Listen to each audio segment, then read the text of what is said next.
बाप बेटी की छोटी सी इमोशनल कहानी।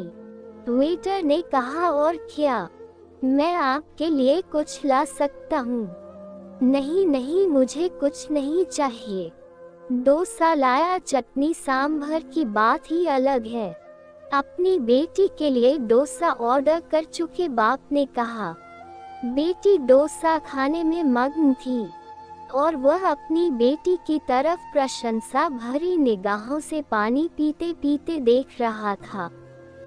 तभी उसके फोन की घंटी बजी। एक साधारण फोन था। आज की भाषा में इसे डब्बा फोन कहा जाता है। फोन पर आवाज सही नहीं सुनाई दे रही थी, इसलिए उसने फोन स्पीकर पर डाला। वह एक दोस्त से कह रहा था कि आज मेरी बेटी का जन्मदिन है, इसलिए मैं उसे होटल में खाना खिलाने के लिए लाया हूँ।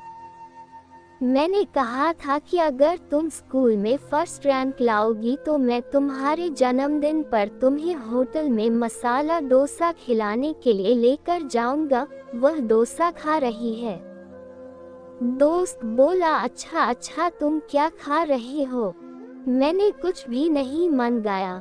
हम दोनों को होटल में खाने को कैसे पड़ेगा? घर पे सब्जी और चावल है मेरे लिए। मेरी बातें सुनकर उसका दोस्त सुन्न हो गया। पिता अमीर हो या गरीब, एक पिता अपने बेटी के चेहरे पर मुस्कुराहट लाने के लिए कुछ भी कर सकता है। मैनेजर यह सब चुपके से देख रहा था। उसने काउंटर पर चाय और उन 2 डोसा के पैसे भरे और कहा, उस टेबल पर दूसरा डोसा और चाय भेज दो। पैसे नहीं है ऐसा बोले तो उनसे कहना कि आज आपकी बेटी का जन्मदिन है।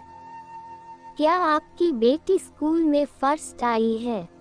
हमने आपकी सारी बातें सुन ली है, इसलिए हमारे होटल के तरफ से विशेष रूप से ऐसी पढ़ाई कर अव्वल आने वालों के लिए ऐसा कहना।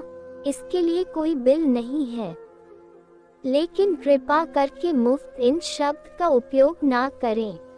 मैनेजर वेटर से कहने लगा, मैं उसके पिता का आत्मसम्मान दुखाना नहीं चाहता था। और एक डोसा टेबल पर आ गया।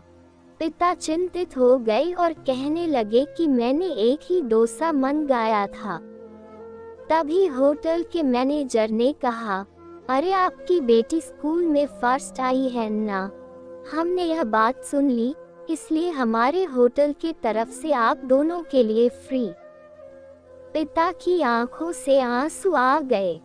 पिता ने अपनी बेटी से कहा, देख, इस तरह पढ़ाई करने से तुम्हें क्या क्या मिल रहा है। पिता ने वेटर को कहा, ये डोसा बांध कर दोगे क्या?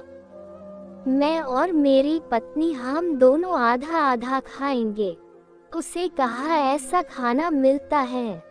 यह बातें सुनकर मैनेजर की आंखों से आंसू छलक पड़े और वह मन में सोचने लगा कि बाप कैसा भी हो, अमीर या गरीब, अपनी बेटी के लिए कुछ भी कर सकता है। कहानी अच्छी लगे तो लाइक सब्सक्राइब कर देना। धन्यवाद।